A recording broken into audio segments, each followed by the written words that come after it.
Hey, this is Gary Fong. An update on the client, client of a wedding photographer who posted over 1,000 images on their Facebook page and got a lot of comments like beautiful, great images. I've seen the images myself. They were fine.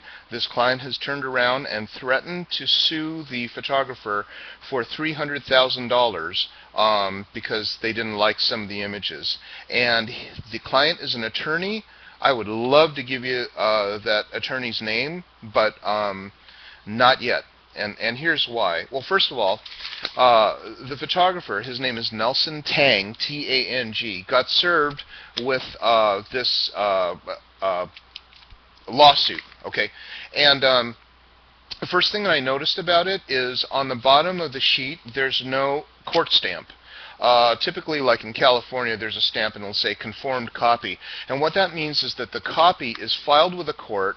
The court gives you one copy of this to then have a process server serve on you. So without the stamp, that means that this lawsuit, this has not been a complete service and there's no lawsuit in play.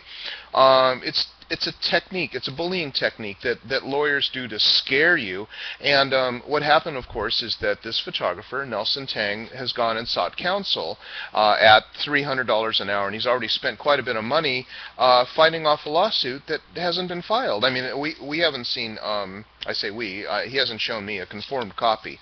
Now, here's the thing, is if this attorney files a complaint, then that becomes public record, and then I can read you the name of the attorney, which I'd love to do right now, but you know, I just don't want to. But here's what I'm suggesting: if you know, you all blog about Nelson Tang, the photographer who's being bullied by the client to fork over $300,000 and is being threatened because the clients didn't like the images, then this client he threatened to hire a SEO firm expert to make sure that Nelson Tang's name is soiled all over the internet with this guy's you know, blast off on the photographer. Now, there hasn't been any blog post from the client.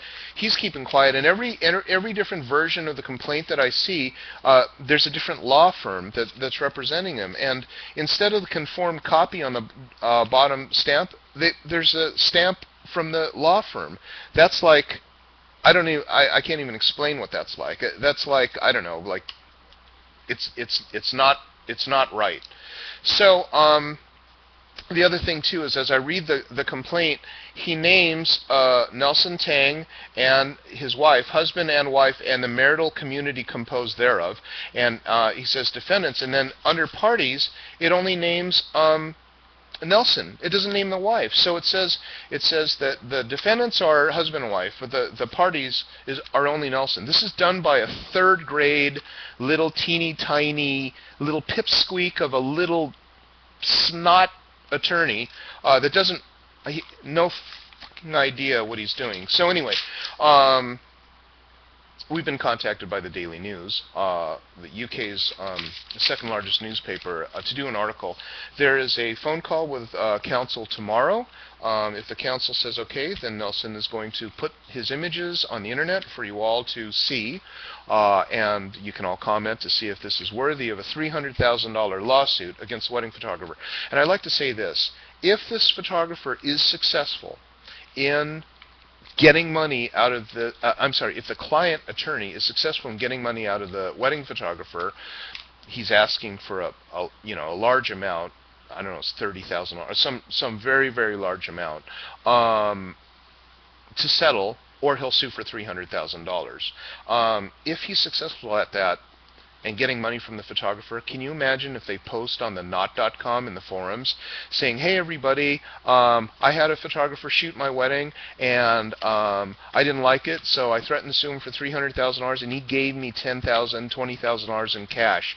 Can you imagine what that's going to do to you? You could be shooting a wedding and then all of a sudden, you know, a week later you get a lawsuit, or one that looks like a lawsuit from your client. Come on, this is just ridiculous and it's got to stop. So I'm going to put this on my blog, and I'm going to, you know, hashtag Nelson Tang, and I'm going to have his name all over the place, so that if the client really does surface and files the lawsuit, then we're going to have to know who the client is because it's public record. Anyway, I know you're busy. I don't want to take up a lot of your time. So if you can, and you really want to care, you really care about the photography community and the profession, you might want to consider doing a blog post on the name Nelson Tang, and then you can copy I give you permission to copy the prose that's on my website, and you can just put it on your website, and when you do a Google search for Nelson Tang, guess what will come up? Nelson Tang, bullied, terrorized by attorney-client to pay $300,000 even though the wedding photography came out fine. How does that sound? Okay, I got to go, and so do you. Bye.